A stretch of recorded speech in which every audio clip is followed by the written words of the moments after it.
Dan keempat, bahawasanya obatnya atasmu amat payah, tiada mudah kerana ia ghaib daripadamu. Maka di antaranya kita perlu menjaga hati. Wajib kita menjaga hati supaya hati kita menjadi baik dan supaya hati kita menjadi bersih.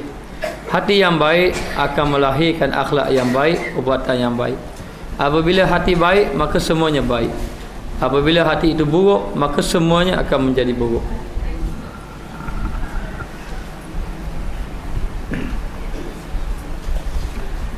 Maka untuk mengobati hati ni bukanlah mudah, cukup payah untuk mengobati hati kerana ianya ghaib, kerana ia tidak diketahui, ghaib. Kita tidak tahu bagaimana penyakit hati kita. Boleh jadi kita berasa kita orang yang baik, sebenarnya kita ini penuh dengan ujub, takabur, sombong dan sebagainya. Jadi hati ini kita tidak tahu penyakit, kita tidak nampak ghaib daripada pandangan kita. Dan ia amat payah untuk kita nak menjaganya. Kadang-kadang kita merasakan bahawa kita ini sudah cukup baik, hati kita sudah baik. Jadi bila kita rasa hati kita sudah baik, tiba-tiba kita menjadi sombong. Akhirnya rupa-rupanya kita dihinggap satu penyakit. Maka oleh kerana itu, ghaib daripadamu dan kamu tidak ketahui mengenai penyakit dalam hati. Dan orang-orang yang berpenyakit dalam hati ini kadang-kadang dia tak tahu yang dia sebenarnya berpenyakit di dalam hati. Dan orang yang dapat mengetahui adalah guru-guru, mursyid ataupun orang-orang yang soleh, ulama-ulama yang benar-benar takut kepada Allah. Dia dapat mengetahui penyakit yang ada di dalam hati. Ini dikenali dengan guru mursyid murabbi. Guru yang dapat memahami isi penyakit-penyakit dalam hati adalah guru mursyid. Ada pun guru-guru biasa yang setakat ilmu saja, setakat istilah saja, setakat kaedah saja, kadang-kadang dia tidak dapat mengetahui penyakit-penyakit yang ada di dalam hati manusia. Tetapi apabila ada di antara guru yang pangkat dia mursyid, dia boleh mengetahui penyakit-penyakit yang ada di dalam hati manusia. Maka bagaimana kita nak hidupkan hati supaya hati kita ini hidup kepada Allah, dekat kepada Allah? Kata guru saya, di antara kita nak menghidupkan hati, di antaranya hendaklah bersama dengan majlis-majlis ulama yang hatinya hidup dengan Allah. Hati yang hidup dengan Allah, yang ulama yang benar-benar takut kepada Allah. Innama yakhshallah min ibadihi ulama. Sesungguhnya hamba-hamba yang takut kepada Allah adalah di kalangan ulama-ulama. Yang dimasukkan ulama di situ adalah ulama yang takut kepada Allah. Dan ramai ulama yang tidak takut kepada Allah. Dan ada ulama dunia, ada ulama akhirat, ada ulama yang benar-benar takut kepada Allah, dan ada ulama yang mencari kepentingan duniawi untuk kehidupannya yang sementara. Jadi hendaklah kamu duduk dalam majlis ilmu ulama-ulama yang hidup hatinya, kerana ulama-ulama ini mereka itu menghasilkan cahaya daripada hatinya. Maka daripada nur daripada hatinya akan terpancar di dalam hati kita yang penuh dengan zulmat ini, akan menyebabkan hati kita ini akan dapat dibersihkan, akan dapat dihidupkan setelah hati kita mati. Kata Luqmanul Hakim kepada anaknya, wahai anakku, ya bunayya jalis ulama, wahai anakku, duduklah kamu dalam majlis bersama-sama dengan ulama. Kerana kamu duduk dalam majlis yang bersama dengan ulama ini seperti bumi yang mati, tanah yang kering kontang yang mati, lalu turun air hujan. Daripada air hujan inilah menumbuhkan tanaman-tanaman. Jadi bumi yang mati ini akan dihidupkan dengan turunnya air hujan. Maka demikianlah hati yang mati ini akan menjadi hidup dengan apabila kita bersama dengan majlis ulama-ulama, dengan orang-orang yang soleh, orang yang hatinya hidup kepada Allah. Kita ini kalau kita berkawan dengan orang yang hidup hati kita akan hidup dengan Allah. Tapi kalau kita berkawan dengan orang yang hatinya sudah mati, lupa kepada Allah, kita akan jadi orang yang lupa kepada Allah. Bahkan kata guru saya, kalau kita belajar dengan guru ini, ulama ini dia ada dua. Satu sama ada dia membawa nur, satu sama ada dia membawa zulmah. Nur ini cahaya hidayah Allah, zulmah ini kegelapan. Apabila ulama itu ulama yang gelap dengan Allah, yang ada zulmah, maka dalam ketika itu kita duduk dalam majlis ilmu itu bukan menyebabkan hati kita hidup, bahkan zulmah dalam hati kita. Sampai kita belajar kadang-kadang jadi cinta dunia. Sampai kita belajar kita tidak menangis dengan Allah. Sampai kita belajar kita semakin lalai dengan Allah Ta'ala. Kenapa? Kerana yang masuk di dalam hati kita itu bukan cahaya, tetapi zulmah. Maka hendaklah kita hidupkan hati. Yang pertama, mesti kena ada dalam majlis ilmu ulama yang hidup hatinya kepada Allah Ta'ala. Dan yang kedua, hendaklah membanyakkan menangis. Banyakkan menangis. Ahli-ahli sufi memang menyarankan supaya orang banyak menangis. Jangan menangis kerana dunia, tetapi menangislah kerana agama Allah Subhanahu wa taala. Menangislah kerana memikirkan betapa banyak dosanya kita, betapa kurang adabnya kita dengan Allah, betapa kita ini banyak meninggalkan perintah-perintah Allah dan betapa lalai kepada Allah, betapa banyak Allah Ta'ala memberi nikmat kepada kita, betapa banyak maksiat yang kita buat terhadap Allah Subhanahu wa taala. Maka kita kena banyak bertafakur, memikirkan, sehinggalah kita menangis di hadapan Allah Ta'ala. Kata guru saya, orang yang dekat dengan Allah adalah orang yang menangis dengan Allah. Orang yang tidak menangis dengan Allah sebenarnya dia jauh dengan Allah. Walaupun dia ibadatnya banyak, walaupun dia baca Qurannya banyak, tapi dia tidak menangis dengan Allah. Siapakah kita yang kita tidak mau menangis di hadapan Allah? Banyak manakah ibadat kita kalau kita bandingkan dengan nikmat yang Allah Ta'ala berikan kepada kita? Bagaimana dengan ibadat kita yang penuh dengan kelalaian? Kelalaian. Walaupun jasad kita melakukan ibadat, tetapi hati kita, qalbun kita, hati kita selalu berbalik-balik lupa kepada Allah Ta'ala. Maka yang pertama duduk majlis ilmu ulama yang hidup hati dengan Allah. Yang kedua, banyakkan yang menangis. Yang ketiga, banyakkan menghadiri majlis zikir dan banyakkan berzikir kepada Allah Ta'ala. Saya sudah baca hadis malam tadi mengenai kelebihan zikir. Bagaimana malaikat berjalan mencari kumpulan-kumpulan yang berzikir. Apabila ada satu kumpulan yang berzikir, nescaya malaikat itu akan duduk bersama. Malaikat itu akan duduk dalam majlis zikir. Bila malaikat itu duduk dalam majlis zikir, habis saja majlis zikir, maka malaikat itu akan naik berjumpa Allah. Lalu apabila berjumpa Allah, lalu ditanya, Allah Ta'ala tanya para malaikat, apa yang kamu dapati daripada hamba-Ku? Lalu malaikat mengatakan, ya Allah, aku telah mendapati daripada hamba-Mu, mereka itu bertasbih kepada kamu, bertahmid kepada kamu, bertakbir kepada kamu, bertahlil kepada kamu, memuji kamu. Lalu Allah Ta'ala mengatakan, apakah yang ia inginkan? Dia inginkan syurga. Adakah dia telah melihat syurga? Dia tidak melihat syurga. Bagaimana kalau mereka itu melihat syurga? Kalau mereka melihat syurga, saya lebih kuat lagi beribadat kepada Allah. Kalau nampak syurga, pada asas ni kena bina 5 tingkat. Itu pun tak cukup. Mananya. Jadi dalam keadaan macam tu, adakah melihat syurga? Tidak melihat syurga. Ya Allah, hamba-Mu ini tidak melihat syurga.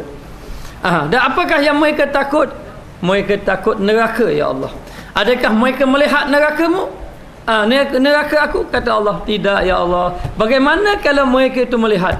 Kata malaikat, seandainya mereka itu melihat neraka-Mu, nescaya mereka akan takut, lalu beribadat bersungguh-sungguh dengan Allah Ta'ala. Kalau nampak neraka di hadapan mata, nescaya tidak ada kerja lain, semua kerja ibadat saja. Medan kosong. Habis orang pergi ke tempat ibadat. Bangunan ini 20 tingkat pun tak cukup. Kerana apa? Kerana orang dah melakukan amal ibadat, takut. Tapi adakah mereka itu melihat neraka aku? Kata Allah, tidak. Mereka tidak melihat neraka. Dan apakah yang mereka inginkan? Inginkan keampunan daripada Allah.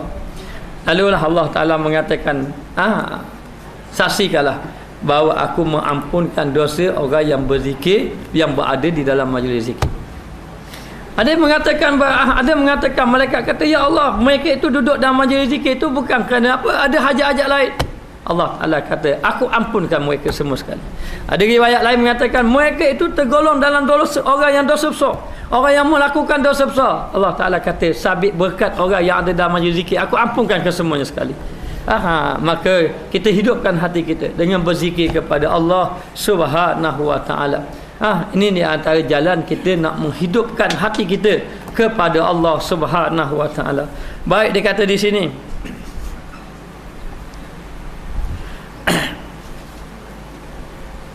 tiada hampir engkau ketahui dan kamu hampir-hampir tidak ketahui ataupun memang kamu tidak ketahui penyakit yang ada dalam hati. Adakah kita benar-benar ikhlas dengan Allah? Adakah kita sudah baik dengan Allah? Adakah kita dapat melihat hati kita benar-benar bersih dengan Allah Ta'ala? Kita tidak ketahui. Yang kita sangka kita ikhlas, takut kita bangkit tidak ikhlas. Tidak ikhlas. Jadi takwa ini duduk dalam hati. Kemudian penyakit hati ini cukup berat dan cukup payah nak obati kerana kita tidak mengetahuinya. Dan katanya hampir-hampir kamu tidak mengetahui hingga berjalan di dalamnya itu penyakit. Akhirnya di dalam hati kita ada penyakit. Penyakit ada. Macam-macam penyakit. Ada penyakit hasad. Penyakit hasad ni penyakit dengki. Penyakit dengki. Ada penyakit takabur, penyakit sombong, memandang rendah kepada orang lain. Penyakit sombong. Ada penyakit ujub. Penyakit ujub ni penyakit yang merasakan kita ini lebih baik pada orang lain. Kita rasa kita lah semayang banyak pada orang lain kurang semayang. Kita mengaji banyak pada orang lain kurang mengaji. Orang lain kurang mengaji. Kita ini banyak buat kebajikan, orang lain kurang. Kita ni pahala banyak, orang lain tak ada pahala. Kita merasa kita baik. Itu penyakit yang ada dalam hati. Penyakit-penyakit inilah cukup bahaya. Apa bahaya penyakit ini? Kalau penyakit-penyakit barah sebagai contoh, kadang-kadang dia boleh makan tubuh kita. Kalau penyakit kencing manis, kalau terlalu berat, boleh merebak. Tapi tambah tak nak bagi merebak itu, terpaksa dikerat kakinya. Supaya selamat dia. Kerana penyakit tadi tidak merebak kepada seluruh tubuh. Kalau merebak kepada seluruh tubuh akan membawa penyakit yang cukup bahaya, akan memberi mudarat yang begitu besar. Maka demikianlah juga dengan penyakit hati. Sabit hasad dengki, maka macam-macam penyakit mari. Fitnah, mari fitnah kerana dengki. Mari takabur, mari sombong, mari ujub dan sebagainya. Kesan daripada penyakit hati itu di antaranya menyebabkan amal ibadat yang kita lakukan itu terbatal ataupun dihapuskan oleh Allah Ta'ala. Segala kebaikan yang kita lakukan, sembahyang yang kita buat, puasa sunat yang kita buat, puasa wajib yang kita buat, ibadat-ibadat yang kita buat itu akan menjadi sia-sia dengan penyakit hati yang ada di dalam hati kita yang kita tidak mengobatinya. Dan penyakit ini tidak diketahui kecuali dengan orang-orang yang tertentu, sebagaimana penyakit-penyakit yang kronik, penyakit-penyakit yang berat. Kadang-kadang kita tengok orang tu biasa saja berjalan, tak ada apa-apa. Bila dicek ke hospital, rupanya ada penyakit barah.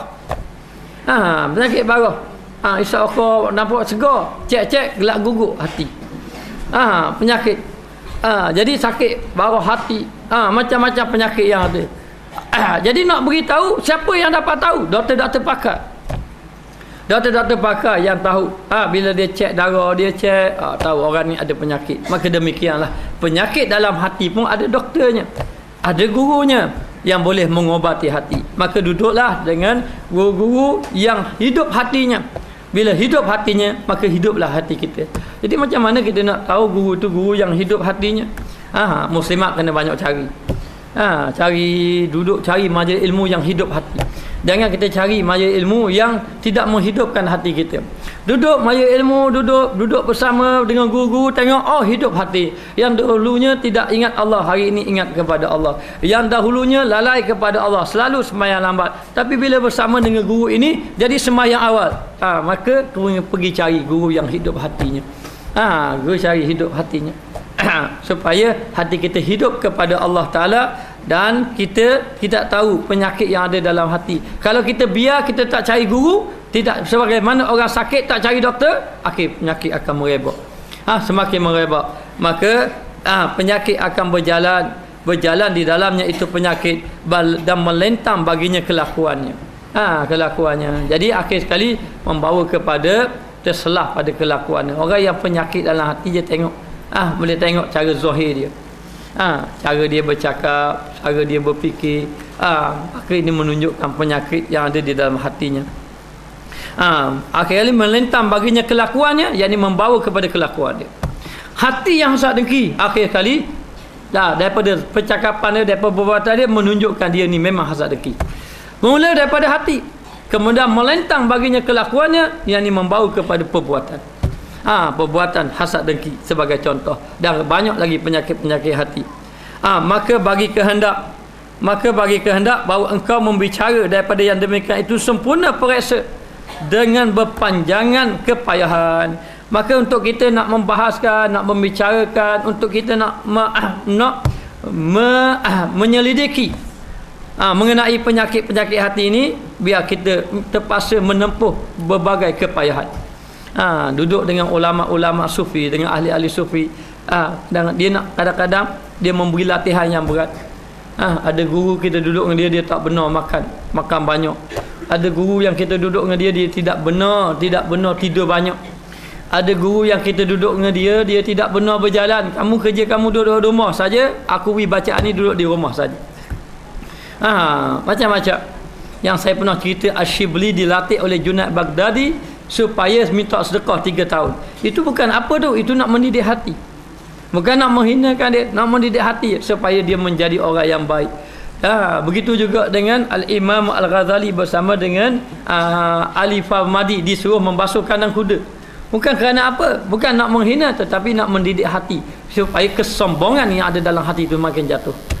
Ini kerja guru-guru sahaja yang memahami keadaan ini. Maka berbagai kepayahan. Hanya kita orang awam ini biasanya kita menyuruh melatih melalui berzikir saja untuk membersihkan hati.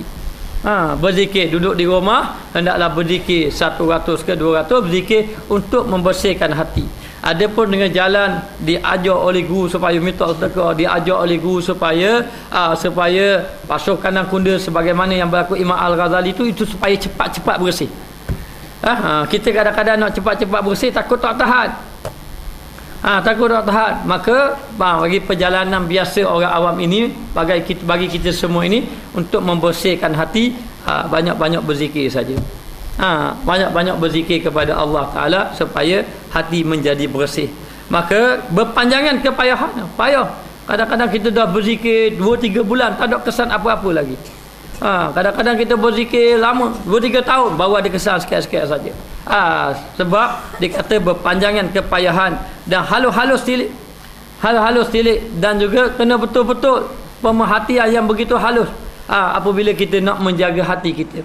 Nak menjaga hati kita, nak membersihkan hati kita. Dan banyak riyadhah ni latihan. Latihan yakni mengajar akan dia, latihan yang mengajar hati kita supaya hati kita hidup terdidik dengan Allah Subhanahu Wa Taala. Jadi kita sekarang ini yang kita nak bahas mengenai hati. Kita tidak mau membahas mengenai zahir. Zahir tidak menandakan orang itu sudah baik. Adakah orang yang memakai jubah ini sudah baik hatinya? Belum tentu. Adakah orang yang memakai serban ini sudah baik hatinya? Belum tentu. Adakah orang yang memegang tasbih ini sudah baik hatinya? Belum tentu. Walaupun orang melihat dia di mana-mana dia pegang saja tasbih, belum tentu lagi. Zahir tidak menentukan lagi. Tapi dengan kita membersihkan hati kita, bila kita membersihkan hati kita dengan banyak berzikir kepada Allah Ta'ala, hati kita akan menjadi bersih. Bahkan mengatakan bahawa seseorang itu tidak akan mampu mengubah akhlaknya apabila dia tidak menjaga hatinya. Menjaga hati lebih besar. Lebih besar daripada kita beribadat dalam keadaan tidak menjaga hati. Bahkan zaman Nabi dahulu ada seorang orang tua yang Nabi jamin dia syurga, sedangkan apabila diperhati mengenai amal ibadatnya, dia tidak ada ibadat yang banyak. Kita selama ini menyangka kalau kita nak masuk syurga mesti sembahyang banyak, mesti baca Quran banyak, mesti ibadat banyak.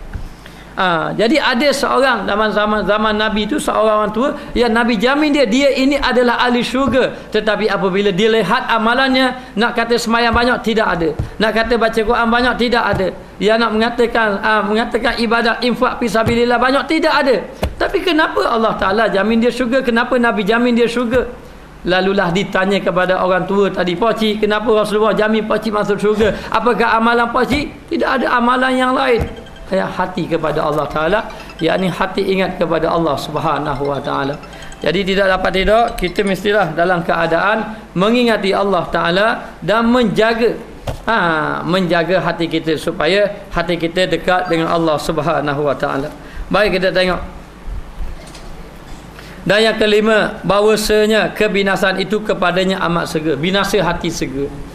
Kadang-kadang kita sudah banyak buat amal ibadat, dah bertahun-tahun buat amal ibadat, tapi akhirnya kita menjadi orang yang sombong. Maka segala amal ibadat yang dilakukan dahulu hari terbatal. Kita menjadi orang yang hasad dengki sebagai contoh. Innal hasada yaqulul hasanat kama taqulun narul hatab. Sesungguhnya hasad itu memakan kebaikan, memakan pahala sebagaimana api memakan kayu api. Jadi segera syaitan akan menyerang kepada hati kita.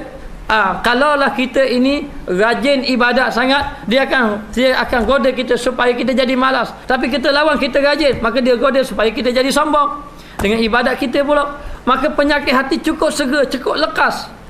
Baik orang jahil, baik orang alim, baik orang abid yang kuat amal ibadat kepada Allah Ta'ala pun, mereka itu pun kadang-kadang terkena penyakit di dalam hati.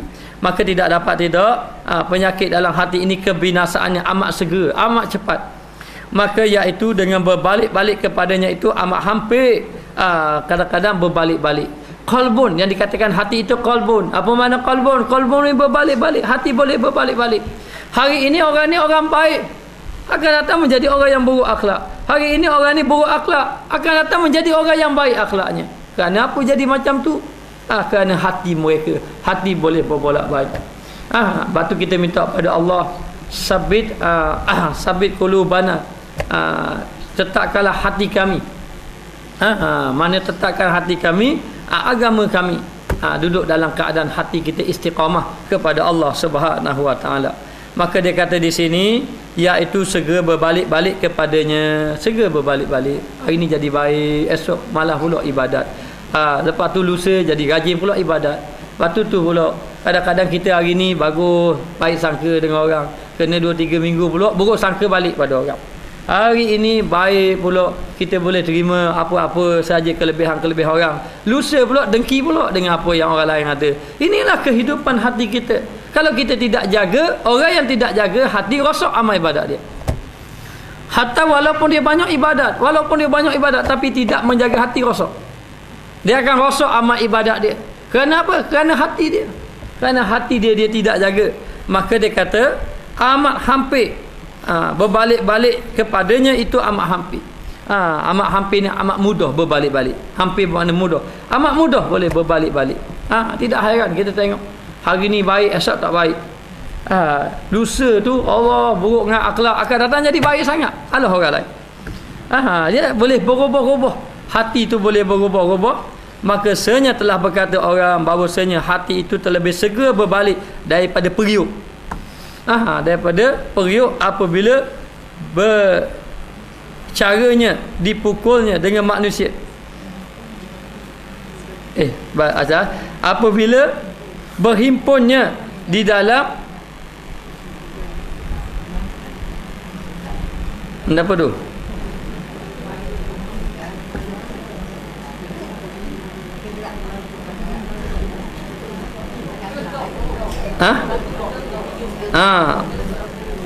Berbalik daripada periuk apabila berhimpunnya di dalam menggelegaknya. Allah, ni pada apabila menggelegaknya, dan kerana yang menggelegaknya, dan kerana yang demikian itu, jadi nak beritahu lebih cepat bersegera. Kadang-kadang dalam periuk pun begitu juga. Kadang-kadang kita masuk okey, lepas tu sampai masuk jadi gelegak. Tak apalah, tapi apa yang kita nak kata ni, hati ni cepat berubah. Hati ni dia ada terpecah. Iza fasadat jasadu kullu. Iza salahat jasadu kullu. Iza fasadat jasadu kullu. Hati ini apabila baik, apabila buruk. Maka hati ada baik, ada buruk. Hati yang buruk ini, yang pertama, hati yang lalai kepada Allah. Hati yang lalai kepada Allah adalah hati yang sudah tidak ingat kepada Allah. Yang pertama, hati tidak ingat kepada Allah Ta'ala. Yang kedua, membenci pengajian-pengajian agama Allah. Yang pertama dah ia lalai pada Allah, tak ingat langsung. Yang kedua, benci kepada ilmu-ilmu Allah, pengajaran Allah, ataupun nasihat-nasihat kembali kepada Allah. Yang ketiga, tidak suka kepada ayat-ayat Allah, tidak suka kepada bacaan Al-Quran. Yang keempat, gemar kepada maksiat. Ini hati lalai. Gemar kepada maksiat. Bila saja buat maksiat laju, tapi bila buat ibadat rasa malas saja. Yang kelima, menolak segala, meninggalkan syariat-syariat Allah. Hati lalai ini seperti tidak sembahyang dan sebagainya. Ini hati lalai. Lebih yang kedua, hati mati. Hati yang mati. Hati yang mati dengan arti kata tidak ingat kepada Allah Taala. Yang pertama, merasa nikmat dengan maksiat, rasa suka dengan maksiat. Rasa suka dengan maksiat. Yang kedua, tidak dapat membezakan yang mana satu yang baik, yang mana satu yang buruk. Kadang-kadang yang mengajar ilmu itu yang baik, yang buruk, yang apa ni, yang melakukan maksiat itu yang baik. Jadi tak dapat membezakan kerana hati sudah mati. Hati sudah mati. Jadi ini yang kita takut, hati lalai, hati mati. Yang kita tidak mahu. Kata Imam Al-Ghazali, katanya dalam kitab Ihya Ulumuddin, kemudian dihuraikan ataupun diringkaskan oleh Jamaluddin, Syekh Jamaluddin dalam kitab Mau'izatul Mukminin, mengatakan bahawa apabila seorang itu sakit, dia tidak pergi berjumpa dengan doktor, ataupun tidak makan obat.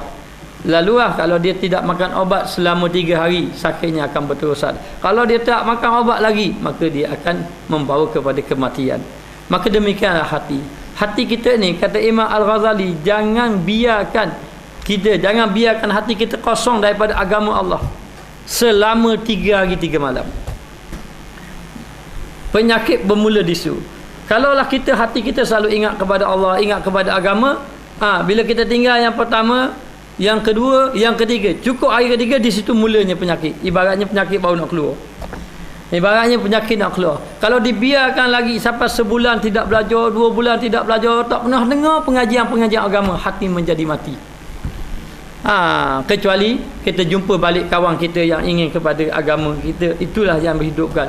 Jadi yang menghidupkan hati kerana berkawan, kerana bersama dengan ulama. Ini yang menyebabkan hati kita jadi hidup kembali. Sebagaimana bumi yang kering kontang, yang tidak ada tanaman, yang kering kemarau, sampai tanah tu merekah, tiba-tiba turun air hujan. Bumi yang mati pun boleh dihidupkan. Maka demikianlah, kadang-kadang hati kita yang sudah mati, tapi kita duduk dalam majlis ilmu sekali saja, hidup hati kita, terus ingat kepada Allah, terus rasa ingin melakukan amal ibadat kepada Allah Subhanahu wa taala. Ini bermakna kamu telah disirami dengan cahaya nur Allah Subhanahu wa taala di dalam hati. Yang ilmu yang dimasukkan, innal ilma nurun yakzifuhullahu fi qulubihim. Sesungguhnya ilmu adalah cahaya yang dicampakkan ke dalam hati-hati manusia yang lalai kepada Allah Subhanahu wa taala. Maka jangan jadi hati kita lalai kepada Allah. Carilah majlis ilmu yang menghidupkan hati kita. Duduk dalam majlis ilmu dan banyakkan membaca Al-Quran, banyakkan berzikir kepada Allah Taala supaya hati kita hidup kepada Allah Taala. Dan Allah Taala kasih sesiapa yang ingat kepada Allah. Fazkuruni azkurkum. Siapa ingat kepada aku, siapa kasih kepada aku akan kasih kepada dia. Maka itu dikatakan hati yang lalai kalau manusia itu lupa kepada Allah dan manusia itu suka kepada maksiat dan merasakan maksiat itu berterusan. Merasakan maksiat itu seolah-olah merupakan satu kebaikan bagi dia. Ini adalah tandanya orang itu lalai, hatinya rosak kepada Allah. Bala man kasaba sayyi'atan wa ahatat bihi khati'atu fa ulaika ashabun nar hum fiha khalidun. Ketahuilah, orang yang melakukan kejahatan lalu dia merasa seronok dengan kejahatan, lalu dilingkungi kehidupannya dengan kejahatan, maka mereka adalah ahli neraka dan mereka akan kekal di dalam api neraka Allah Ta'ala.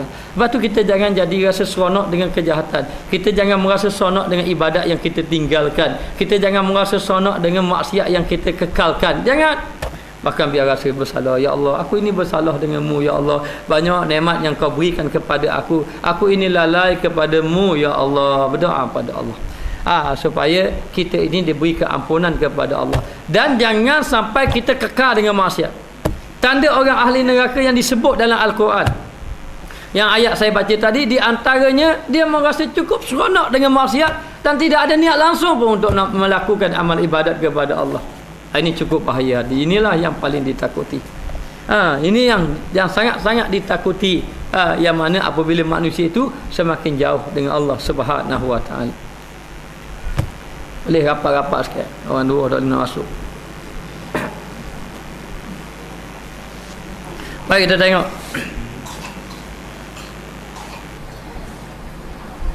Dan kata ni kata setengah ulama. Ni dikatakan orang. Mana kata setengah ulama, tiada dinamakan hati.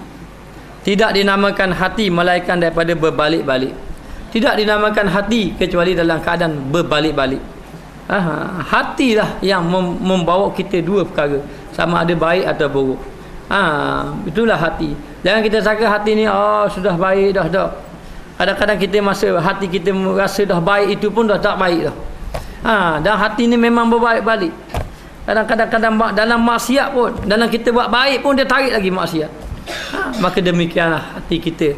Yang kita bimbang, takut dalam keadaan berbalik-balik. Berbalik-balik. Yang bimbang tu kita mati dalam keadaan hati kita dibalikkan kepada perkara maksiat. Inilah yang kita bimbang. Ya muqallibal qulub, sabbit qulubana ala dini wa ta'ati wa husni ibadati. Doalah kepada Allah, ya muqallibal qulub. Kalau ada tulis, ada kertas, tulislah doa ini. Ya muqallibal qulub, wahai Allah Ta'ala yang membalik-balikkan hati. Hari ini kita belajar, kita rasa nak jadi orang baik, hati kita baik. Esok kita malas, kita pun rasa malas nak jadi orang baik pula. Mu nak masuk syurga, serah-serah ke mula kubur masing-masing. Takut jadi balik-balik hati. Ya muqallibal qulub, tsabbit qulubana. Ya Allah, ya Tuhan kami, tetapkanlah hati-hati kami. Tetapkanlah hati kami, sabbit qulubana ala dinik. Tetapkanlah hati kami di atas agama kamu, ya Allah. Kalaulah kita hari ini suka melakukan amal ibadat, ya Allah, jadikan kami adalah orang yang suka melakukan amal ibadat. Kalaulah kita ini jenis orang yang ingin mengekalkan amal ibadat, ya Allah, ya Tuhan kami, jadikanlah kami orang yang mengekalkan amal ibadat kepadamu. Sabbit qulubana ala dinik wa ta'atik. Dan jadikanlah kami orang yang taat kepada kamu, ya Allah. Jangan jadi kami lalai, ya Allah. Yang lalai, jangan kau jadikan hati kami lalai kepadamu, ya Allah. Minta kepada Allah biar hati kita tetap dengan Allah Ta'ala. Biar ujian yang melanda kepada kita, tak kira ujian yang melanda kepada kita. Ada seorang syekh itu, satu hari dia mempunyai harta yang banyak, orang bagi dia pun simpan. Bila dia simpan, satu hari hartanya hilang.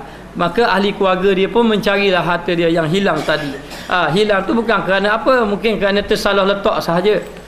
Oleh kerana orang bagi harta banyak, hati dia tidak ingin sangat. Hatinya sudah pada Allah. Hati sudah pada Allah. Orang bagi, dia ambil. Kemudian dia letak. Bila dia letak, dia pun beritahu kepada anak isteri dia, ada orang bagi harta pada saya cukup banyak, maka kamu tolong bagi kepada orang fakir miskin. Lalu si cari kat mana, rasa-rasanya atas meja, cari tak ada. Kalau macam tu, carilah mana-mana pun. Dia pun, anak keluarga dia pun cari, dia pun ambil tasbih berzikir, anak dia mari. Mungkin ayah dia akan gembira. Dia pun beritahu pada ayah, saya sudah jumpa harta yang hilang tadi, cukup banyak orang bagi pada ayah. Ayah dia tengah berzikir. Tak layan anak dia kata, ayah, duit banyak ni. Bila dia kata, akhir kali ayah itu tersentak. Ayah kata, kamu mengganggu aku melakukan ibadat kepada Allah. Jangan kerana harta itu menyebabkan aku ini dilalaikan oleh kamu. Aku tidak mahu harta yang melalaikan aku. Apa guna harta banyak kalau aku tidak boleh bertasbih kepada Allah? Lalu dia marah pada anak dia. Kalau macam tu, aku tidak mahu harta ini ada dalam rumah. Keluarkan harta dalam rumah. Ini orang yang soleh. Kita boleh buat gitu. Tengok tasbih, ada dah jumpa banyaknya 10,000. Lepas lalu pakat kira. Nak beritahu, jangan kita dilalaikan oleh Allah Ta'ala akan hati kita. Minta pada Allah, sabbit qulubana. Sabbit qulubana, ya Allah, tetapkan hati kami, ya Allah. Sabbit qulubana ala ta'atik, di atas ketaatan melakukan amal ibadat kepada kamu, ya Allah. Wa husni ibadati, dan elok amal ibadat kepada kamu. Baik amal ibadat kepada kamu. Jadilah kita orang yang baik melakukan amal ibadat. Minta pada Allah. Jadi doa ini perlu dibaca ataupun sebutlah dalam bahasa Melayu pun. Ya, wahai Tuhan yang membalik-balikkan hati. Saya ni doa pun banyak bahasa Melayu, sebab saya tak apa pandai bahasa Arab. Jadi saya banyak doa ikut bahasa Melayu lah. Ya muqallibal qulub, ataupun kita terjemah, wahai Allah Ta'ala yang telah membalik-balikkan hati, tetapkanlah hati kami dalam melakukan ibadat kepada kamu atas agama kamu, ya Allah, dan eloklah amal ibadat kami. Minta kepada Allah Ta'ala. Jadi kita kena hidupkan hati kita. Jangan hati kita terpedaya dengan kehidupan dunia yang sedikit. Kehidupan dunia ini sedikit saja, tapi kita tidak melarang orang mencari kehidupan dunia. Yang kita larangnya adalah kehidupan dunia itu menyebabkan dia terlalai kepada ibadat kepada Allah. Hadirlah majlis ilmu, duduklah bersama dengan orang-orang yang soleh. Nescaya hati kita akan jadi hidup dan kita akan menjadi orang yang bercahaya hatinya kepada Allah Subhanahu wa taala. Maka dia kata tidak lain hati ini kecuali berbalik-balik dan berbicara. Kenapa ni? Dan bercaranya, dipukulnya dengan manusia itu beberapa bersalah-salahan kelakuannya. Jadi hati ni berbalik-balik dan berbicara. Bicara tu dan selalu berbicara dengan kita. Selalu kita ini dia panggil bermuamalah, dia panggil. Maknanya bergaul dengan hati kita. Kita ni dalam kita bangun tidur sampai ke kita nak tidur balik, macam-macam dalam hati kita terlintas. Macam-macam terlintas. Maka itulah muamalah kita dengan hati kita. Kalau dalam hati kita banyak memikirkan dunia, maka kita terpedaya. Dan kalau dalam hati kita banyak memikirkan kepada keagamaan, akhirat, kita akan menjadi orang yang selamat. Dan hati kita akan memukul dengan berbagai-bagai lintasan, dengan berbagai-bagai pemikiran. Maka dipukulnya dengan manusia itu. Dipukulnya dengan manusia itu, maknanya hati ini akan datang sama kepada kita. Dalam hati kita macam-macam akan datang, dia kata, dengan berbagai-bagai kesalahan kelakuan, dengan berbagai-bagai kelakuan, perbuatan. Kita fikir nak buat macam ni, nak buat macam ni, nak buat macam ni, hati kita ni. Jadi kalau kita halakan hati kita kepada kebaikan, apa kebaikan? Kalau hati kita nak pergi ke pasar raya, pergi pasar raya. Tapi kalau hati kita nak tarik kita pasar raya, tapi kita tarik kepada majlis ilmu, maka kita orang yang berbahagia. Maka itulah hati. Maka syaitan menarik kita, hati kita.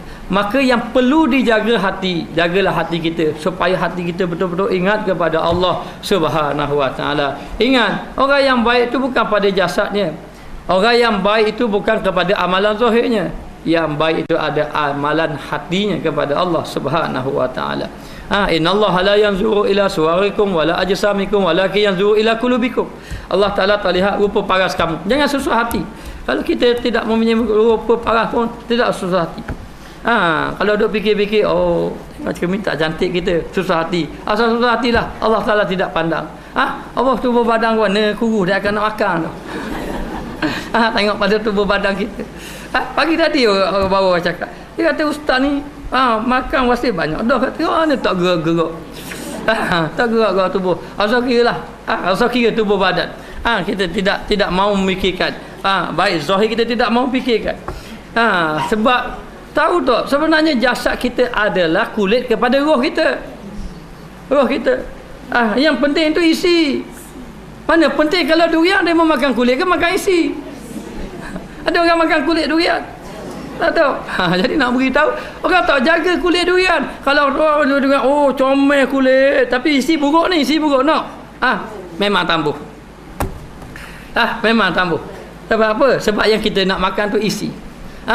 Jadi ni isi belaka, kulit belaka ni. Kulit belaka, bukannya isi. Yang isi ni hati kita. Dia ingat kepada Allah Subhanahu wa taala. Maka dia kata di sini, dia kata dipukulnya hati kita ni, pukul sama, dipukul. Macam-macam lintasan, macam-macam benda kita nak fikir di dalam hati kita dan macam-macam kelakuan yang akan kita lakukan. Maka hati kita ini kalau kita sentiasa menjaga, insya-Allah kita akan menjadi orang yang baik. Kemudian maka jika tergelincir hati, andai kata gelincir hati, tiba-tiba tak macam mana kita fikir perkara yang buruk, kita fikir rasa dengki korang dan sebagainya. Apabila tergelincir hati kami, apabila tergelincir hati, kami berlindung dengan nama Allah. Wal-iyazubillah min zalik. Minta berlindunglah dengan Allah daripada hati yang buruk. Minta berlindunglah dengan Allah daripada melakukan perkara yang sia-sia. Sebab itu kita ni duduk atas muka dunia tak ada lain dah. Kata Imam Ghazali, kata duduk atas muka dunia kena ada dua benda. Satu fikir berilmu, yang kedua fikir beramal. Siapa yang tidak fikir ilmu dan amal, sia-sia kehidupan dia, kehidupan yang batil. Ingat dua perkara Imam Ghazali kata, duduk atas muka dunia fikir ilmu, fikir amal. Mesti kena fikir ilmu, mesti kena fikir amal. Bangun pagi, mendapat ilmu agama yang akan masuk dalam hati aku, dan mendapat amalan yang akan aku lakukan. Kena dua perkara ini, supaya kita hidup dalam keadaan selamat, dan minta berlindung kita dengan nama Allah. Minta berlindung kita, jangan jadi kita orang yang tidak ikhlas. Ya Allah, ya Tuhan kami, jauhkanlah kami daripada melakukan ibadat dalam keadaan tidak ikhlas. Dan kita minta, kita ni bukan orang yang ilmu banyak. Ya Allah, ya Tuhan kami, kalau kami terseleweng daripada ajaran-Mu, tolong betulkan kami. Ya Allah, ya Tuhan kami, seandainya kami ini jahil dalam melakukan amal ibadat, berilah ilmu kepada kami supaya kami beribadat di atas dasar ilmu. Di atas dasar ilmu. Jadi kadang-kadang kita rasa gembira juga. Apabila ada orang mengatakan tak betul ni ustaz mengajar, kita boleh munajat pada Allah. Ya Allah, ya Tuhanku, kalau tak betul tolong tunjukkan. Kita tidak tahu jalan kat mana tak betul. Hanya orang kata tak betul, tak khabar tak betul kat mana. Nak tanya tak khabar, biarlah kita minta dengan Allah. Ya Allah, ya Tuhanku, kalau aku benar tidak betul dalam penyampaian ilmu, dalam pengajaran aku, betulkanlah aku. Kerana sekali-kali kita tidak mahu mengheret orang, mengajak orang ramai pada jalan yang salah, pada jalan yang menyeleweng daripada Allah Subhanahu Wa Taala. Maka dia kata di sini, minta berlindung kita dengan nama Allah. Di sini kita diajar supaya banyak minta berlindung dengan Allah. Minta berlindung dengan Allah. Setiap apa-apa yang terlintas, yang perkara itu tidak baik. Kadang-kadang kita rasa kita sudah baik dengan ibadat. Minta berlindung, ya Allah, ya Tuhanku, janganlah aku jadi orang yang sombong dengan ibadat. Bila kita merasa sombong pada orang, kita tersedar selalu. Cepat-cepat istighfar. Bila kita bercakap, kita memuji diri kita, cepat-cepat istighfar. Ya Allah, ya Tuhanku, segala pujian ni bagi kamu, bukan bagi kami. Kami tidak layak dipuji, sama sekali tidak layak dipuji. Siapa kita yang nak cari pujian orang? Tidak ada apa-apa. Yang ada adalah Allah Subhanahu Wa Taala. Segalanya datang daripada Allah. Maka dia kata, maka tergelincirnya itu amat besar, yang banyak-banyak, yang cukup bahaya. Amat besar ni amat bahaya. Gelincir hati. Gelincir hati, jadi seleweng. Gelincir hati. Hati itu tergelincir. Rosak hati itu dengan sebab penyakit-penyakit yang ada dalam hati. Banyak penyakit yang ada dalam hati. Yang kita bimbang, kita dalam keadaan ujub. Ujub ni cukup bahaya. Ujub ni nak rekah gini ya, ujub. Kalau kita duduk depan cermin, kalau kita duduk depan cermin, kita pun contohnya saya lah. Kalau saya duduk depan cermin, saya pakai serban comel-comel sikit, lepas tu kita tu comel go. Itu ujub namanya. Walaupun orang lain tak tahu. Padahal orang tengok dah comel pun sengit tak marah. Tapi kita berasa. Kita berasa. Itu ujub namanya. Itu nama ujub namanya. Maka demikianlah juga kalau kita beribadat. Kita beribadat, ibadat. Bila beribadat, rasa dalam hati, sudah bagus aku beribadat. Hari ini satu juzuk aku baca. Satu juzuk aku baca. Aku rasa orang lain tak boleh satu juzuk. Orang lain pun kalau baca selah, belak 3 lah. Saya 3 lah. Tapi kita baca tak belak-belak. Mari perasaan. Ini dah menyeleweng hatinya. Ibadat kepada Allah, jaga jangan sampai terseleweng. Maka tergelincir itu amat besarnya, dan jatuhnya itu terlebih payah. Dan jatuh payahlah nak baiki. Tak sedar, jatuh tak sedar. Bila jatuh saja seleweng, kita ibadat dalam ujub. Kita beribadat dalam keadaan sombong, kadang-kadang kita tidak sedar. Kita tidak mampu nak memperbaikinya sebab kita tidak tahu. Dan terlebih putus sekurang-kurangnya keras hati. Akhir sekali membawa kepada keras hati. Keras hati ini tidak mahu menerima kebenaran di antaranya, tidak mahu menerima ajaran agama Allah Taala. Dan cenderung ia kepada yang lain daripada Allah Subhanahu Wa Taala, dan hatinya cenderung pada yang lain daripada Allah. Hatinya sudah tidak cenderung kepada ibadat kepada Allah. Betapa lama dah kita tidak cenderung ibadat pada Allah. Cuba kita fikir. Banyak lama dah kita, bertahun-tahun mungkin hati kita sudah tidak cenderung kepada Allah. Maka hari ini mari kita cenderung hati kepada Allah. Hati kita biar ingin beribadat kepada Allah.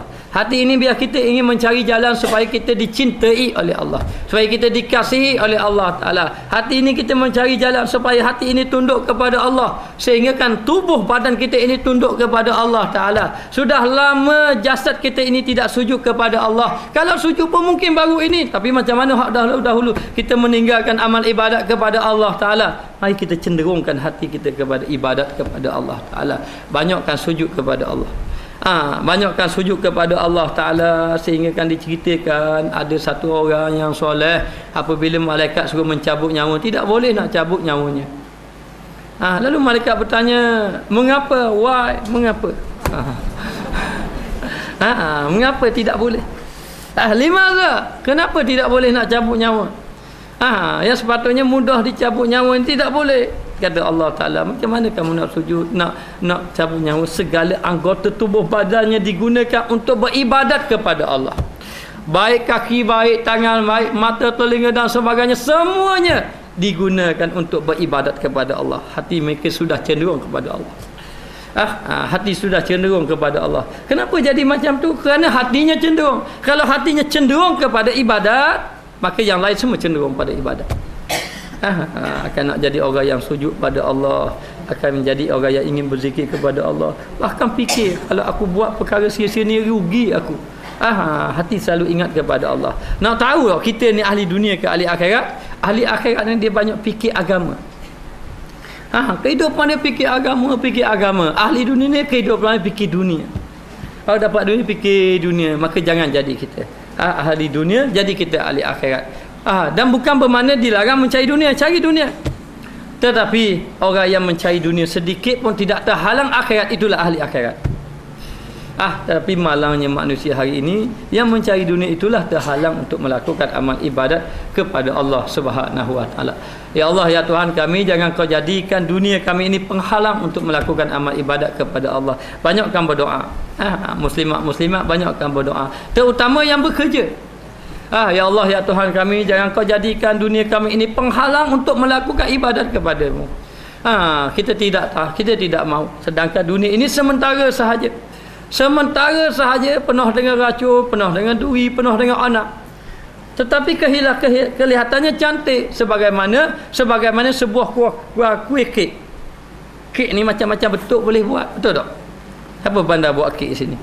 Macam-macam bentuk. Kalau saya kata tolong buat kek bentuk masjid kristal, boleh buat. Saya boleh buat bentuk masjid terapung, boleh buat. Tolong buat kek bentuk madrasah hidayah, boleh buat. Oh cantik, dihias-hiasnya. Ada setengah kek dengan bendera-bendera. Bendera, oh comel. Tetapi bagaimana kalau orang yang sudah tahu, ketika dia adunan kuih kek tadi, dia letaknya telur, dia letaknya tepung kastad, betul ya sungguh? Saya mana pandai buat kek. Setakat ini saya tolong makan saja. Jadi nak beritahu, dia letaknya tepung kastad, dia letak tepung gandum, dia letaknya susu, dia letaknya apa tahu. Dia letaknya berbagai-bagai dia letak. Tetapi dia campur sedikit racun. Dia letak sedikit racun. Maka kek ini sudah terjadi siap cantik molek. Tapi kita tahu ada racun di dalamnya. Adakah kita berselera nak makan? Tidak. Tidak berselera nak makan. Tetapi berbeza dengan orang yang tidak tahu. Dia tidak tahu, cantiknya masjid Kristal ni, belah menara saya nak makan. Duk makan, akhir sekali membawa kepada kemudaratan. Hidup di atas muka dunia sementara. Ibadat kepada Allah Subhanahu Wa Taala, jaga hati kita biar kita cenderung hati kepada agama Allah Subhanahu Wa Taala. Dan kita mendoakan kepada orang yang sentiasa hadir majlis ilmu, supaya Allah Ta'ala buka hati kita, supaya hati kita cenderung kepada Allah Subhanahu Wa Ta'ala. Maka dia kata cenderung kepada yang lain daripada Allah Subhanahu Wa Ta'ala, kesudahannya dan mungkin dengan Tuhannya Subhanahu Wa Ta'ala. Engkar, orang yang engkar dengan Allah. Jadi kesudahannya dia menjadi orang yang engkar kepada Allah Ta'ala, maka tiada engkau dengar ke firman Allah Ta'ala. Yang jadi sombong. Siapakah yang sombong? Orang yang sombong adalah orang yang tidak mau beribadat kepada Allah. Apa Allah Ta'ala jadi cipta langit bumi ni untuk apa? Apa Allah Ta'ala beri kepada kita? Yang nikmat Allah Ta'ala beri kepada kita ni berbagai-bagai nikmat. Wa in ta'udu nikmatallah la tuhsuha. Nikmat ini kalau kamu nak membilang nikmat Allah, tak dapat nak bilang. Atas kereta dia dah bilang nikmat tayar, nikmat steering, nikmat minyak, sampai kita boleh bergerak, sampai atas tubuh kita nikmat macam-macam, nikmat oksigen, nikmat karbon dioksida, nikmat makan minum, nikmat tidur, boleh tidur, itu satu nikmat. Tak cukup di rumah, boleh tidur dalam kuliah. Jadi nak beritahu ini nikmat itu yang Allah Ta'ala beri kepada kita. Jadi dalam keadaan macam ini, nikmat yang begitu banyak. Wa in ta'udu nikmatallah la tusuha. Kalau kamu nak hitung nikmat Allah, kamu tidak akan berdaya menghitungnya. Lantaran terlalu banyak nikmat yang Allah Ta'ala berikan kepada kita. Kepada kita. Maka bila kita tahu nikmat Allah Ta'ala banyak, Allah Ta'ala beri kepada kita, maka kita kena menjadi orang yang beribadat. Maka dikira orang yang tidak beribadat ini adalah orang yang sama dengan Allah. Dikira. Sedangkan Allah Ta'ala sebut, wa ma khalaqtu jinna wal insa illa liya'budun. Tidak aku jadikan jin dan manusia, wahai makhlukku, wahai hamba-Ku, aku nak beritahu pada kamu, aku jadikan kamu jin dan manusia. Allah Ta'ala jadi jin dulu, baru manusia. Aku jadikan jin dan manusia illa liya'budun. Hikmahnya untuk beribadat kepada Allah. Supaya kamu beribadat kepada Allah, melihat kebesaran Allah, memikirkan tentang nikmat yang Allah Ta'ala berikan kepada kita, dan kita menjadi orang yang bersyukur kepada Allah. Jangan tidak sujud pada Allah, dan tidak sujud kepada Allah, sujud kepada Allah Ta'ala, supaya kita ini menjadi hamba Allah, hamba Allah yang benar-benar menjadi hamba ataupun beribadat kepada Allah Ta'ala. Jadilah ahli ibadat kepada Allah. Dan jadikan kehidupan kita kehidupan ibadat. Ada orang kata, ustaz, kalau ustaz mengajar, ibadatlah. Kalau kita kerja pun ibadat. Saya nak pesan kepada orang yang bekerja, jadikan ibadat dengan 5 perkara, dengan 5 syarat. Ini bagi orang yang bekerja. Yang pertama, kerja itu ialah pekerjaan yang halal.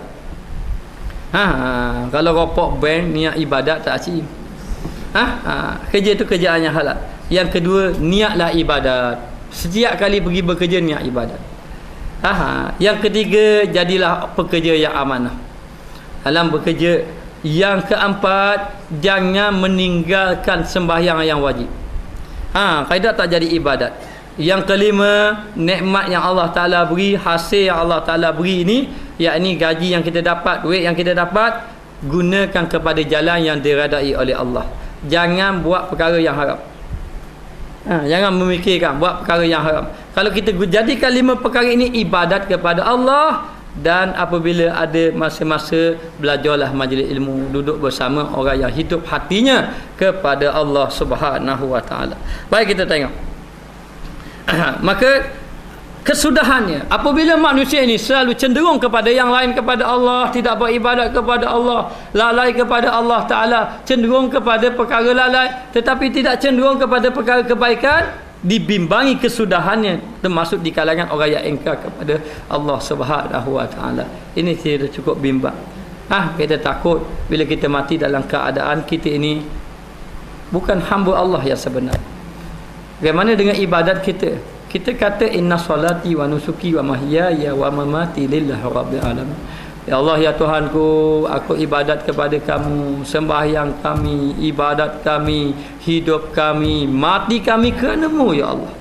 Tetapi sebenarnya kita telah mengabdikan diri kita kepada hawa nafsu kita. Kita telah mengabdikan diri kita kepada dunia kita.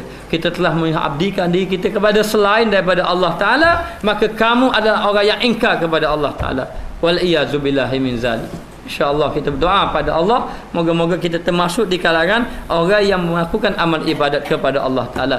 Jangan menjadi hamba-hamba Allah, makhluk Allah yang engkar kepada Allah, sebagaimana firman Allah, aba wastakbara wa kana minal kafirin, enggan ia dan takabur ia, dan adalah ia daripada orang yang kafirin, yakni orang yang kafir. Allah Ta'ala berfirman dalam suratul Baqarah.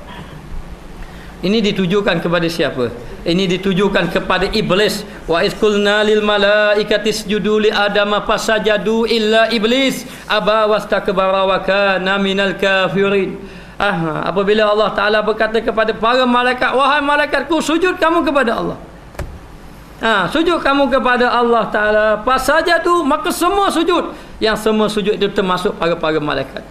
Illa iblis, kecuali iblis tidak sujud. Kenapa malaikat sujud? Wa iz qala rabbuka lil malaikati inni ja'ilun fil ardi khalifah. Lalu Allah Taala kata, wahai malaikatku, aku ingin menjadikan seorang manusia untuk menjadi khalifah. Yani nak jadikan manusia khalifah di atas muka dunia.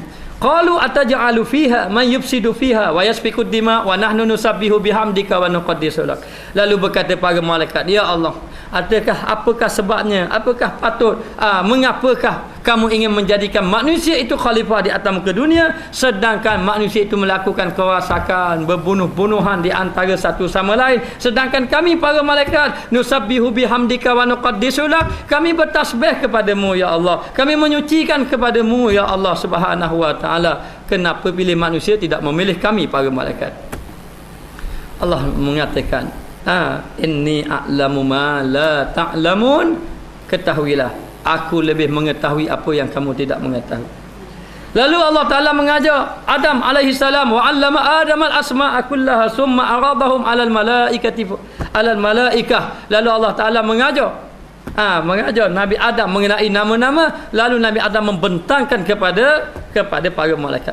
Alamma amba'ahum bi asma'ihim, apabila Allah Ta'ala Nabi Adam membentangkan nama-nama kepada para malaikat, Allah Ta'ala kata, tidakkah aku ini lebih mengetahui, dan aku lebih mengetahui daripada apa yang kamu ketahui? Oleh itu sujudlah kepada Nabi Adam, sujud pada Nabi Adam.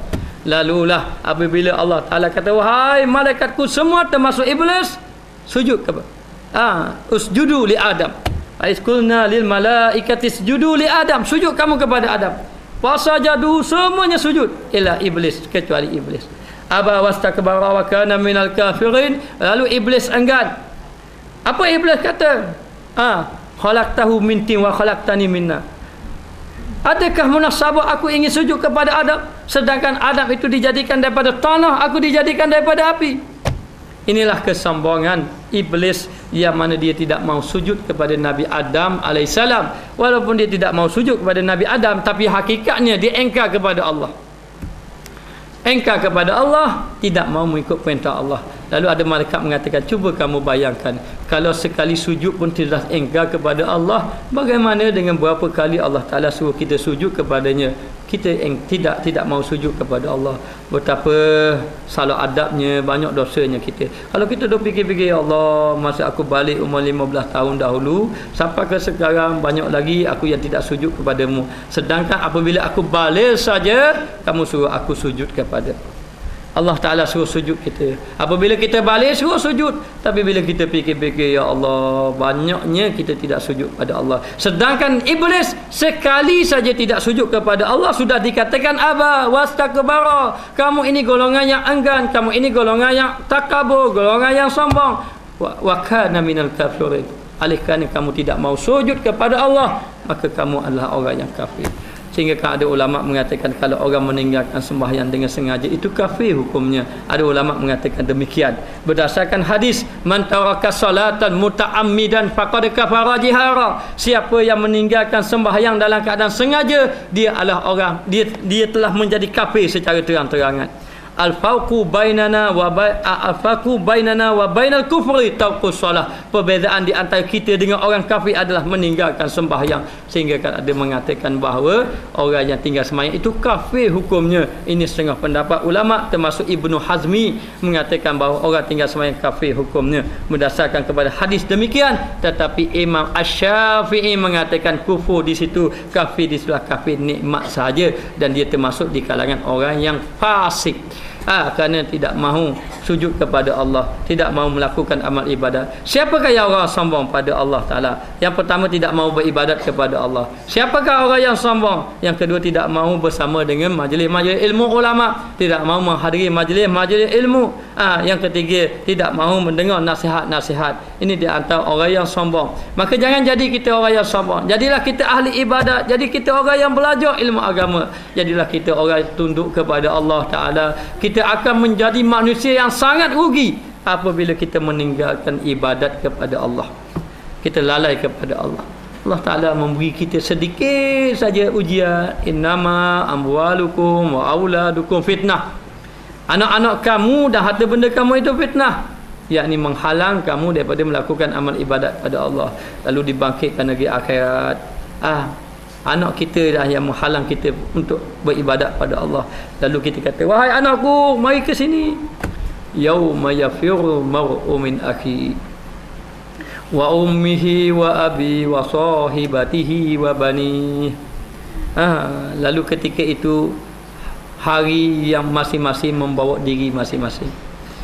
Masing-masing bawa diri masing-masing. Kita tidak ambil kira dah. Siapa sahabat kita di atas muka dunia? Kita tidak. Hari yang lari. Tolong saya tidak ada ibadat yang banyak. Kita yang dapat tahu ni, kita lari. Ada kata tahu tapi buat tak tahu. Dia kata jadi tak tahu sebab dia fikir keadaan masing-masing. Masa tu manusia sudah lari daripada manusia yang lain. Kita panggil sahabat-sahabat kita, tolong saya, berat saya ni banyak tanggungan, banyak dosa, lari. Wa ummihi wa abi, kita kata, mak tolong saya mak. Saya ini kurang amal ibadatnya, tolong saya. Ibunya lari daripada semuanya. Sedangkan di atas muka dunia, kalau anak sakit, siapa dulu sekali? Ibulah dulu sekali. Anak-anak yang lawan kedua ibu bapa. Ada seorang budak tu, dia lawan mak dia. Dia pun tinggalkan mak dia, naik motor, aksiden kemalangan. Ikut kawan dia, langgar kata-kata mak dia, lalu naik motor, tinggal mak dia. Kemalangan, masuk hospital, mak dia dulu sekali. Kawan dia sanggup tak ada seorang hari. Ini hari ni ibu tidak akan membiarkan anak dia dalam keadaan kesusahan, kerana Allah Ta'ala beri sifat kasih sayang ibu ini lebih. Sehingga kan Nabi, sahabat Nabi kata, ya Rasulullah, kalau ada orang saya yang perlu buat baik, ada orang perlu saya buat baik, siapakah dia saya perlu buat baik? Ibumu. Dan kalau lain daripada itu, ada orang saya buat baik, siapakah dia? Ya Rasulullah, ibumu. Dia ulang lagi, kalau ada orang lain yang perlu saya buat baik, siapakah dia? Ya Rasulullah, ibumu. 3 kali. Kalaulah ada orang lain yang Rasulullah, siapakah dia? Ayahmu. Yang keempat bagi ayah. Ayah tak boleh marah. Mana anak baik dengan dia, dia tak baik dengan kita.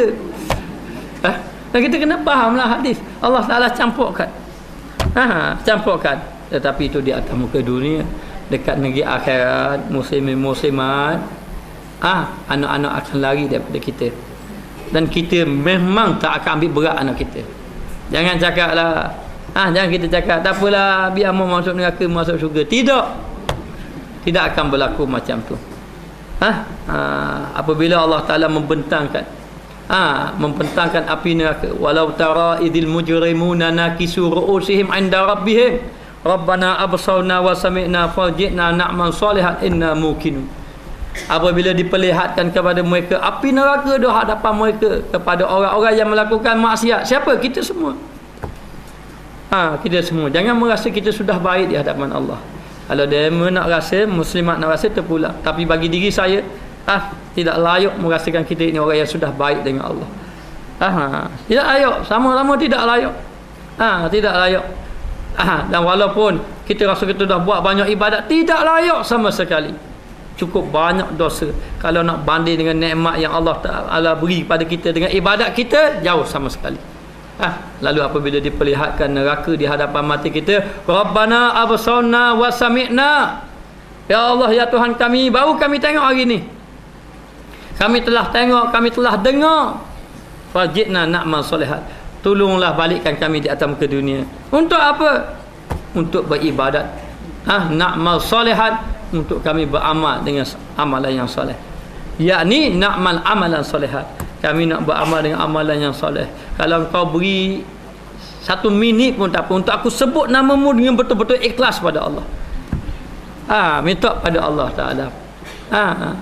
Inna mukinu, baru kami yakin. Hari ni baru yakin dari akhirat. Lalu ketika itu kita mencari anak kita, wa ummihi wa abi. Ibu-ibu lari pada kita. Ibu akan lari. Ibu tolong saya, mak tolong saya, tolong saya. Mak akan lari. Wa abi, ayah tolong saya, ayah. Saya banyak dosa ya Allah. Saya banyak dosa ayah. Ibadat saya kurang, banyak dosa. Ayah dia akan lari. Nafsi. Diri aku. Wa ummihi wa abi wa sahibatihi wa bani. Begitu juga dengan anak-anak kita. Tolong ni, temu tak kenal ke mak ni, tolonglah mak. Minta maaf mak. Hari ni masing-masing tidak akan beri, tidak akan, masing-masing dalam keadaan sangat-sangat takut yang bersangatan ketika itu. Dan masa itu kamu lari, isteri lari pada suami, isteri lari daripada suami. Suami ajak buat baik atas muka dunia, tambah, maka isteri suami akan lari daripada isteri. Isteri ajak suami buat baik atas muka dunia, tiamu. Atas muka dunia ni memanglah kita baik, siapa tak sayang isteri. Tetapi dekat negeri akhirat, masing-masing. Jangankan kata kita, siapa kita di sisi Allah. Satu ketika Nabi sama Siti Aisyah, isteri yang Nabi sayang, duduk. Jadi dalam keadaan macam tu, kalau tak silap kata guru saya, Nabi ini baring atas peha Nabi pun, sambil baring Nabi pun bercerita tentang akhirat. Cerita tentang akhirat. Nanti kita akan dibangkitkan di padang mahsyar. Nanti Aisyah kata, ya Rasulullah, adakah saya bersama kamu? Ya, kamu bersama dengan saya. Nanti kita akan ditimbang dekat padang, ditimbang di padang mahsyar. Nanti kita akan ditimbang amalan. Adakah saya bersama kamu? Rasulullah kata, ya, kamu sama saya. Nanti kita akan diberi surat amalan. Aisyah pun tanya lagi, ya, bersama. Nanti akan diberi air telaga Kausar. Adakah kamu bersama dengan kami? Ya, bersama. Dan nanti kita akan lalu di atas titian siratal mustaqim. Titian siratal mustaqim ini, dia lebih halus daripada rambut dan lebih tajam daripada mata pedang. Macam mana kita nak seberang? Halus daripada rambut, dahlah halus, tajam daripada mata pedang. Kita tak boleh nak bayangkan betapa dahsyatnya ketika. Dan di tepinya ada pencakuk-pencakuk yang menarik kita. Apakah di atas muka dunia yang menarik kita? Kalau hartalah yang tarik kita masuk dalam neraka. Kalau anak-anaklah yang tarik kita masuk dalam neraka. Kalau nafsu-nafsulah yang menarik kita masuk dalam neraka. Lalulah keadaan macam tu, Aisyah tanya, ya Rasulullah, adakah saya bersama dengan Rasulullah? Rasulullah kata, di sini tidak ada, tidak, masing-masing suku-suku hari ini. Lalu Aisyah menangis. Aisyah menangis. Sambung mudah. Aba wastakbara wa kana minal kafirin. Dan enggan dia dan takabur. Maka enggan, iblis enggan, dan juga takabur, sombong. Dan ia adalah orang yang kafirin, yakni iblis termasuk di kalangan orang yang kafir kerana enggan. Kerana enggan dan kerana mereka sombong dengan perintah Allah. Jadi minta jangan kita jadi orang yang sombong. Mohon pada Allah biar muslimat yang ada depan saya ini moga-moga menjadi ahli ibadat.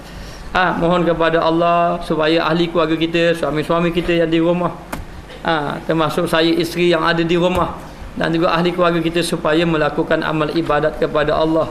Dan minta semua ahli keluarga kita, termasuk pelajar-pelajar kita, semacam orang yang kita kasihi, termasuk di kalangan orang yang melakukan amal ibadat kepada Allah Subhanahu wa taala. Maka dia kata di sini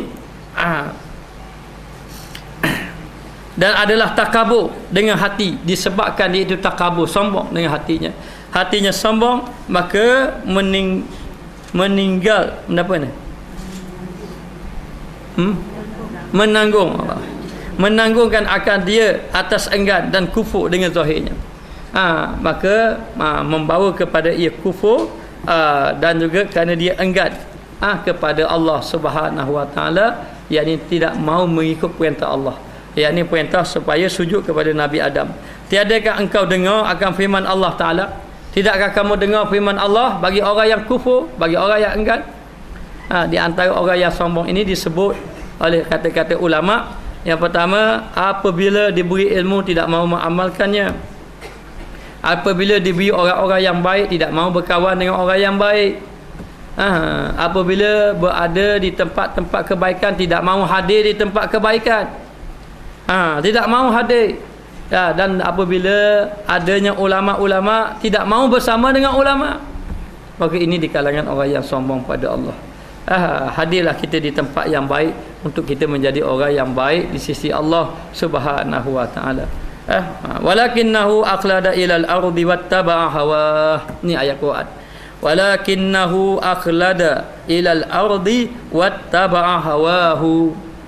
Dan tetapinya dikekalkan kepada bumi dan mengikut ia akan hawanya. Akan tetapi Allah Ta'ala beri panjang umur ke dia ikut hawa nafsu. Allah Ta'ala beri dia duduk atas muka dunia. Dia kekal ikut hawa nafsu. Jangan. Umur yang Allah Ta'ala beri ini bukan untuk kita berseronok.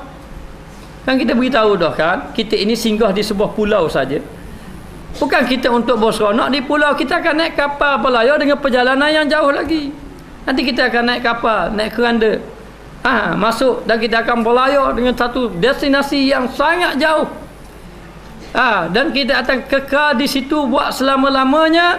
Siapa yang duduk di atas pulau itu mengambil bekalan, dialah untung. Dialah yang untung. Kalau dia duduk di atas muka bumi, dia ambil bekalan. Jangan kita terpedaya. Allah Ta'ala memberi usia kepada kita. Nanti ditanya, harta kamu daripada mana kamu dapat? Ilmu kamu akan ditanya. Dan usia kamu, apa yang kamu lakukan dengan usia yang Allah Ta'ala beri? Itani khamsan qabla khamsin. Rebut 5 perkara sebelum datang 5 perkara. Masa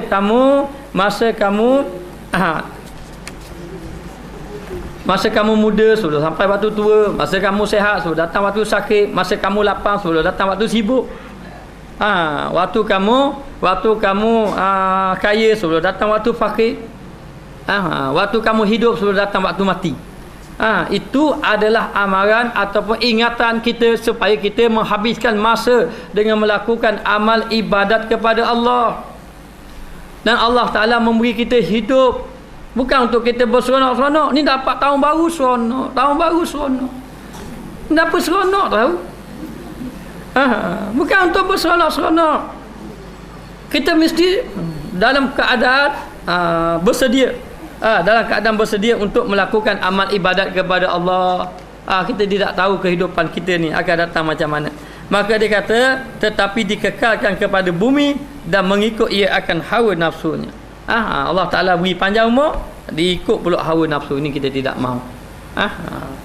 Maka dia kata di sini, maka adalah ia cenderung dan mengikut bagi hawa. Hawa tu nafsu lah.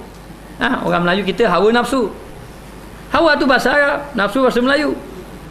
Jadi hawa nafsu agak campur Melayu.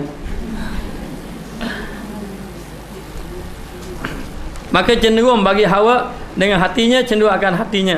Maka menanggung demikian itu atas dosa, maka membawa dia kepada dosa. Jangan cenderung mengikut hawa nafsu. Kalau kita ikut hawa nafsu kita, memanglah kita ingin berseronok. Dia panggil benda dalam hadis tu, hujibatin nar bisyahawat wa hujibatil jannah bil makarih. Dilingkari api neraka ini dengan perkara syahwat, keinginan. Dilingkari api syurga neraka ini dengan keinginan. Maknanya kalau kita mengikut perkara yang diingini, hawa nafsu kita ikut. Nak apa aja kita ikut. Nak tidur malah bangun sembahyang, tidur. Masa nak tidur tak payah bangun sembahyang. Nak buat apa-apa buat. Orang lain pergi masjid, malah pergi masjid. Tak ada. Orang lain buat ibadat, biar dia ibadat, ikut hawa nafsu semata-mata. Maka dilingkari orang yang mengikut hawa nafsu itu dengan neraka. Wa hujibatil jannah bil makarih, dan dilingkari dengan apa ni, dengan perkara yang boleh membawa kepada syurga dengan perkara yang dibenci. Semayang malam bukannya sedap, tak tidur lah. Tapi kalau kita dah biasa sedap, jadi sedap main malam. Tapi begitulah. Maknanya benda-benda termasuk infak fi sabilillah, duduk dalam majlis ilmu lama, sejam setengah dah weti-weti. Maknanya bulan Ramadan kena puasa pula. Kena puasa pula. Oh, kalau makan sedap. Jadi memang diuji oleh Allah supaya kita menjadi orang yang baik dengan Allah. Kita buat biar kerana Allah Ta'ala, dan hidup kita mestilah dalam keadaan hati ini mengikut agama Allah. Jangan hati mengikut hawa nafsu. Nanti dia kata menanggung demikian itu atas dosa yang mengkelamkan dengan dirimu. Mengkelamkan dengan dirimu. Jadi menggelapkan hati kita. Dan tiada engkau dengar, akhir kali tidak mendengar lagi. Dia dua sebab masuk neraka.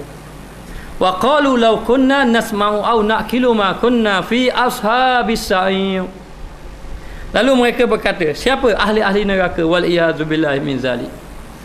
Kadang-kadang kita bimbang, takut bila sebut ahli-ahli neraka, nak baca ayat-ayat syurga, nak letak kita tak layak. Bila baca ayat-ayat neraka letak kita takut. Nak letak atas diri kita takut. Allah tak layak kita nak tahan, tak mampu nak menanggung api neraka. Sekejap. Jadi dia kata waqalu law kunna. Mereka berkata, seandainya kita ini berfikir, law kunna nasma'u. Waqalu law kunna nasma'u, seandainya kita ini mendengar, au naqilu ma, ataupun kita berfikir. Au naqilu ma kunna fi ashabi sa'ir, kita tidak akan menjadi ahli neraka sa'ir. Jadi sebab kita menyebabkan masuk neraka, yang pertama tak mendengar, yang kedua tidak berfikir. Jadi jadilah kita orang yang mendengar agama Allah dan berfikir, kemudian beramal dengan apa yang Allah Ta'ala perintahkan, dan mohon kepada Allah supaya hati kita hati yang tunduk kepada Allah Ta'ala. Kata guru saya, kamu hendaklah membanyakkan menangis, banyakkan menangis di hadapan Allah. Dan kalau payah menangis, kamu kena rasa hina di hadapan Allah. Jangan sekali-kali berasa kita sudah baik dengan Allah. Kalau kita rasa kita dah baik dengan ibadat, cuba kau fikir dengan nikmat yang Allah Ta'ala beri. Betapa kita ini banyak sangat salah dengan Allah. Banyak sangat salah dengan Allah Ta'ala. Itu mohon dengan Allah Ta'ala, moga-moga Allah Ta'ala jadikan kita orang yang baik hatinya, jadikan kita orang yang ikhlas melakukan amal ibadat, jadikan kita orang dibetulkan daripada kesalahan. Ya, kita mengakui kita tidak dapat lari daripada kesalahan, tapi yang membetulkan kita itu Allah Ta'ala. Kita mohon kepada Allah supaya Allah Ta'ala mengasihi kita semua. Wallahu a'lam.